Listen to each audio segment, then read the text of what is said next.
Año de 1954, precisamente el 1 de mayo de ese año, se da una de las confrontaciones más épicas a nivel nacional, más importante de la historia de nuestro país.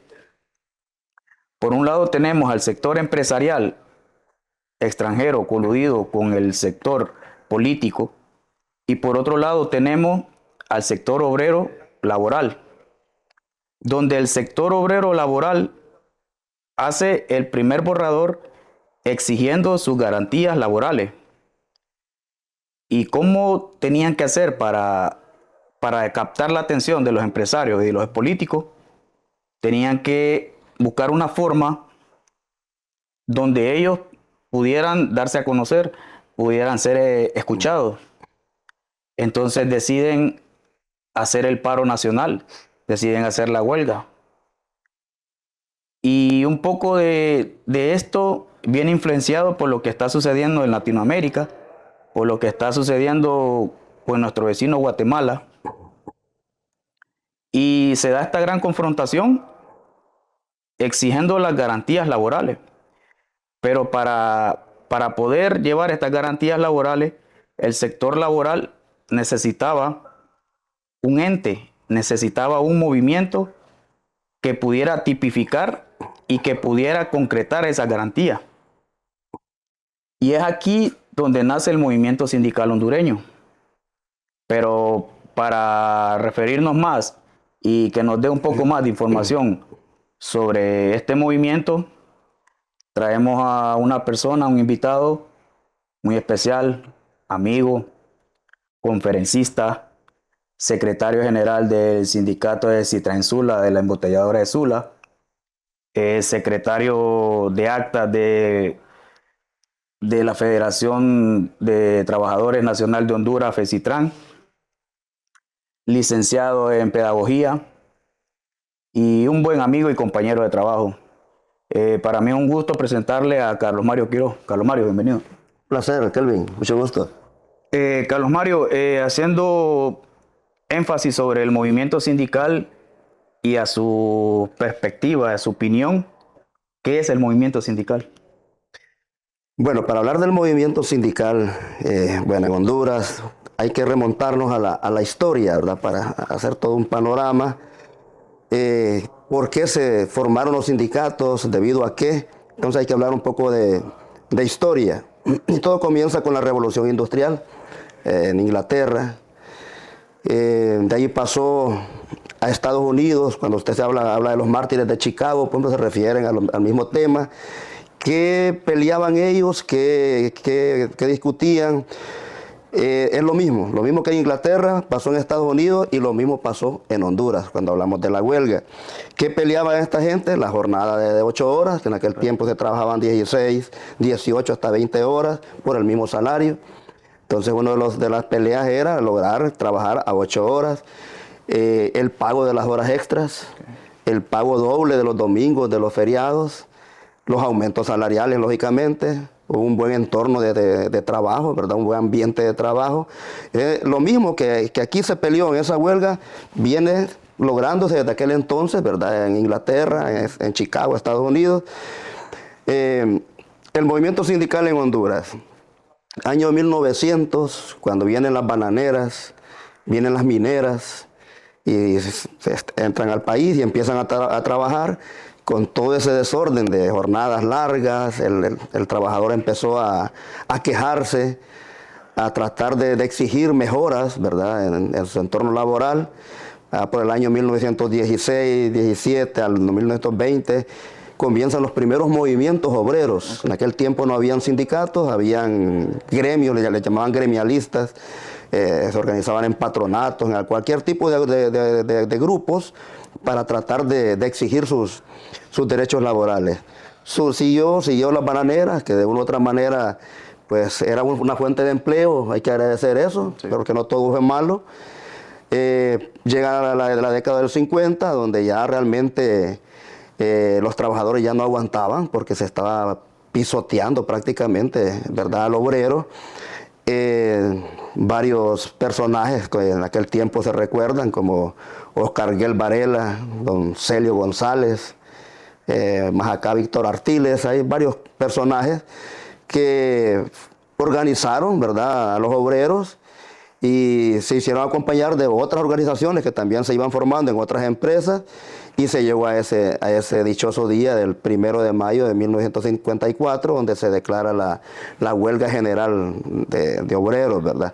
Más que todas las bananeras que estaban pobladas en todo lo que es el Valle de Sula, el Valle de Laguán, y otras empresas que se unieron al movimiento, como Ser Tabacalera Hondureña, Cervecería Hondureña, los trabajadores de esas empresas. Había una empresa de calzado Naco en el sector de Cofradía, Naco Cortés. La fábrica de jabón y manteca Atlántida tenía su organización sindical también, y ellos apoyaron al Citraterco, que es el primer sindicato que se organizó en el país, Sindicato de Trabajadores de la Taylor Railroad Company, y el Sutrasco, que es el sindicato de trabajadores de la Standard Fruit Company, todos bananeros.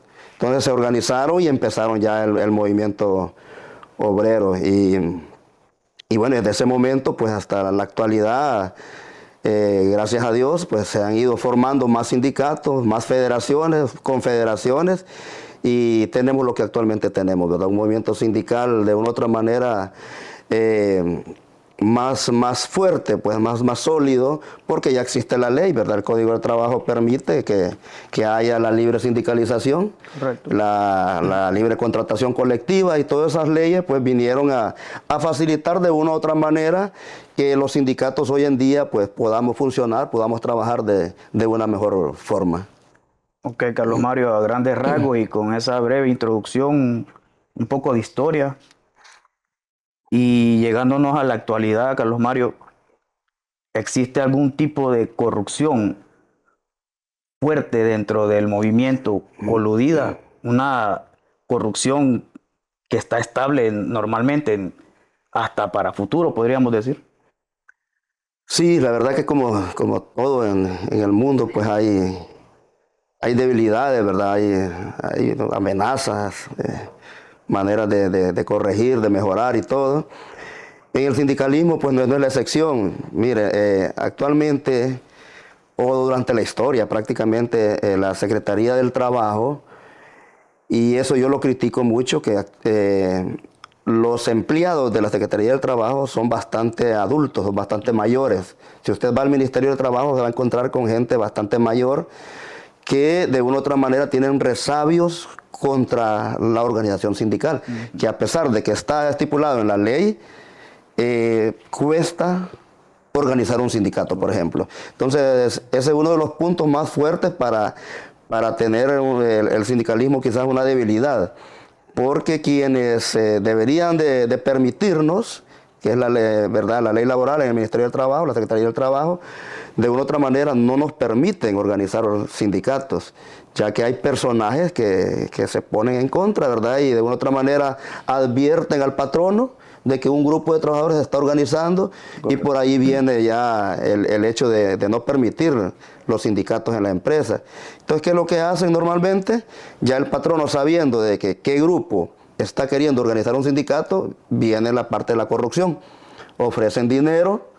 Lógicamente los obreros, la mayoría de obreros tienen problemas económicos, ¿verdad? Familias, no tienen vivienda, no tienen nada que perder. Entonces hay personas que se dejan influenciar o se dejan comprar, por decirlo así.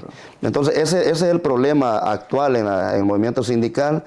En las autoridades del gobierno, algunos empresarios aborazados que solo ven o solo quieren ganancias para ellos, y de una u otra manera no permiten que sus trabajadores se organicen en sindicatos. Claro, eso creo que se ve bastante en el sector maquila. De acuerdo. O cuando el patrono se da cuenta que se quiere formar una especie de sindicato, ya empiezan los despidos masivos. Sí. Y más allá de esa cuestión, Carlos Mario, ¿cuáles son los retos a futuro que enfrenta el movimiento? Sí, retos bastante fuertes en el aspecto de... Actualmente usted va a escuchar que solo se habla de la inteligencia artificial. Sí. que la tecnología, que la modernización, que reingeniería, todos son enemigos del sindicalismo realmente. ¿Por qué? Porque donde una máquina que solo va a ser operada por una persona viene a desplazar a 10. Entonces, ahí el sindicalismo va perdiendo sus afiliados, su membresía. Correcto. Entonces, eso es realmente uno de los retos más fuertes que tenemos las organizaciones sindicales, el actualizarnos, el capacitarnos para modernizarnos nosotros también, ¿verdad? Si las tecnologías están entrando a una empresa, nosotros también como sindicalistas o como afiliados a un sindicato tenemos que estudiar la cuestión de la mecánica, la electricidad, la robótica, para irnos actualizando. Todo en este mundo, en esta vida, si no nos actualizamos, vamos quedando rezagados. Correcto. Entonces, los sindicatos también necesitamos actualizarnos en conocimientos, ¿verdad? En capacitaciones, para poder afrontar el futuro.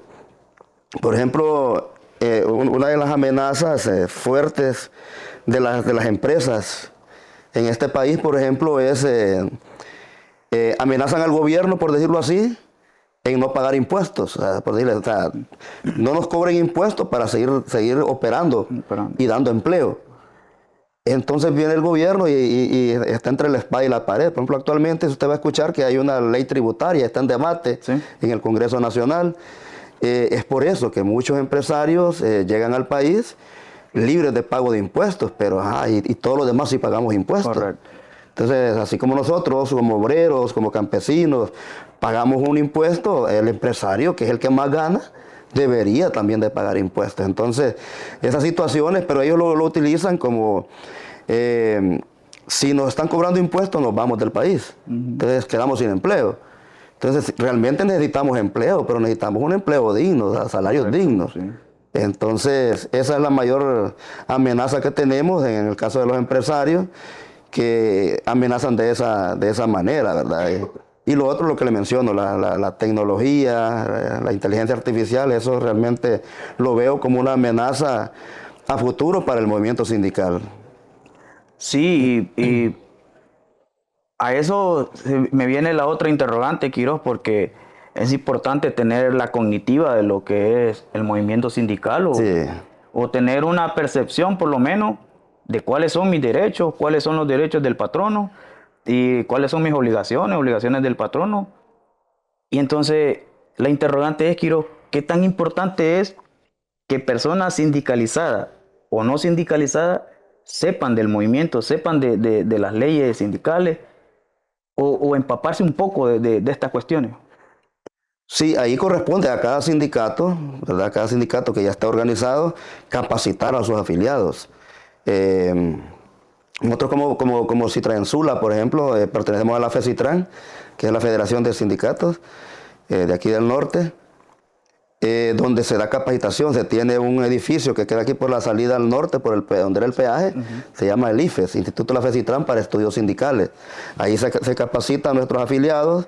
Primero se trata de capacitar a los directivos seccionales de Junta Central para que tengan el conocimiento. Después se va a ir avanzando en capacitar a todos los afiliados para que, como usted dice, que tengan el conocimiento de nuestros derechos, de nuestros deberes, las prohibiciones que están en el mismo Código del Trabajo, artículo 97, el 98 y el famoso 112, que es el que habla que nos pueden cuáles son las faltas que facultan a la empresa para despedirnos sin responsabilidad del patrono, ¿verdad? Entonces sí necesitamos capacitar a nuestros afiliados para que no caigan en errores, porque a veces la mayoría de afiliados cometen faltas por desconocimiento en algunos casos. Lógicamente hay de todo, ¿verdad? Está bien, la Viña del Señor hay de todo. Hay afiliados que aún sabiendo que algo es prohibido, que algo no se debe hacer, lo hacen. Siempre. Entonces tenemos de todo. Pero sí, como organizaciones tenemos que orientar, capacitar, porque el buen directivo realmente no es el que resuelve problemas, sino que el que orienta a sus afiliados para que no caigan en la falta, Correcto. para que no cometan los problemas. Sí. Y ya para más o menos concluir, Quiroz, en su perspectiva, en su análisis, ¿qué usted espera a futuro del movimiento? En su perspectiva, en su opinión, ¿qué espera de este movimiento a futuro? Sí, la verdad es que tiene que imperar el diálogo, y que es algo que realmente hemos perdido los hondureños y quizás en el mundo entero. Somos mecha corta, como decimos popularmente. No dialogamos, sino que todo lo hacemos enojados, a la brava, y eso no funciona. Nosotros, como en el Citraensula, tenemos inclusive una de las cláusulas en el contrato colectivo, correcto, la cláusula 17, donde habla de la armonía obrero-patronal como propósito permanente. O sea, mantener una armonía, un diálogo, una comunicación sincera entre sindicato y empresa para poder debatir, discutir los temas que se dan a diario y salir avantes, porque realmente usted con su enemigo no logra ningún acuerdo. Correcto. Porque con su enemigo usted va a hacer pleito toda la vida. Pero si hay amistad, hay diálogo, hay armonía, se va a entender. Van a haber puntos de alcance, puntos de mejora, de entendimiento a favor de nuestros afiliados y al final a favor de la misma empresa. Porque eso es lo que ha sucedido en el país y quizás en el mundo. El sindicalismo no es malo. Lo que es malo son algunos directivos. Es como los empresarios. Las empresas no son malas, es una fuente de empleo, pero también hay malos empresarios. Para que haya un buen sindicato tiene que haber una buena empresa. Si la empresa atiende bien a sus trabajadores, ese sindicato va a estar bien, ese sindicato no va a estar peleando, va a estar en armonía, porque platicando, dialogando, se llegan a acuerdos. Entonces, para mí, el futuro del sindicalismo está en eso, en que abramos al diálogo, que tengamos armonía. Vaya, hace unos días, se dio en el país una huelga de una de las empresas embotelladoras, ¿verdad? Un sindicato que muy fuerte, el sindicato, pero hasta donde tengo conocimiento ha sido un sindicato de choque, ¿verdad? Que no hay mucho diálogo, donde estuvieron 4 años, 4 meses negociando un contrato colectivo. Entonces 4 años, 4 meses que no lograban aumentos, no llegaban a acuerdos. Mientras que, por mencionarles algo, nuestro sindicato, el Citraensula, en esos 4 años, con 4 meses, ya logramos 3 aumentos. Un contrato colectivo con 3 aumentos, y ya estamos preparando el nuevo pliego de peticiones para un nuevo contrato colectivo. Correcto. Entonces, ahí donde yo le menciono, es mejor el diálogo, la armonía, porque así usted logra sus propósitos, mientras que estando de choque en pleito con la empresa, sucede lo que pasó ahí. 4 años, 4 meses se fueron a una huelga legal. Correcto. Al final, la huelga es un derecho que tenemos los trabajadores, pero vinieron a firmar quizás lo que habían acordado en el primer año. Entonces, quizás no es lo mejor. No es lo mejor. Es una herramienta que tenemos como sindicatos que al momento dado no nos ponemos de acuerdo, pues si seguimos los pasos que hay que seguir y se puede dar. Y ni modo, pero lo mejor es realmente entendernos en el arreglo directo, en una negociación de amistad, de diálogo, de armonía, para tener mejores conquistas para los afiliados. Y realmente este tipo de contenido, de video, Carlos Mario, es para eso, para tratar de orientar a personas, para sacarnos de la ignorancia, me pongo. Claro. Y adquirir conocimiento de personas como usted que tienen un andamiaje, un recorrido importante dentro de la organización, del movimiento. Sí. Entonces, en este primer video, Carlos Mario, quiero agradecerle por su tiempo, por darnos el conocimiento y decirle a la gente que esto no lo dejemos con motivo de confrontar patrón obrero, sino que más bien estar pendiente de qué nos toca y qué les toca a ellos, sin ninguna malicia, ¿me entiende? Entonces, solamente queda agradecerle, Carlos Mario, y para mí es un honor que en este primer video que estamos realizando usted sea mi primer invitado y esperemos que a futuro nos lo vamos a encontrar. De acuerdo. Muchas gracias, Carlos Mario. Muchas gracias a usted, encantado pues de haber participado en esta entrevista, en este video. Y bueno, a la orden cuando necesite platicar de este tema o de cooperativismo, quizás hasta de política, podemos inventar algo y realmente muy agradecido. A la orden. Bueno, señores, esta ha sido todo. Muchas gracias por su atención y hasta la próxima.